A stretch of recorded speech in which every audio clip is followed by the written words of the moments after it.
Мечта ми беше, биткоин растеше, луксозният живот ми се печеше. Чао, чао, чао, каква тя стана? Биткоина в яма, Мия Халифа ще си спи сама. Къде да бегна? Пари да тегля. Крипто чао, айде чао, чао, чао, айде по-смело, айде на село и хващай ти мотиката.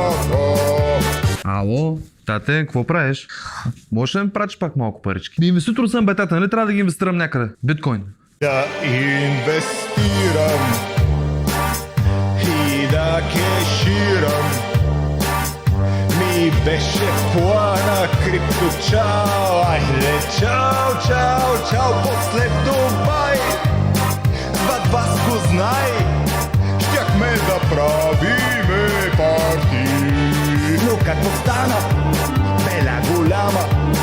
Крипто чао, айде чао, чао, чао, всичко пропадна. Мия побягна, като научи, че съм скъсан нос. Айде закривай, в джуп се отивай, на заплатка ще ти е добре.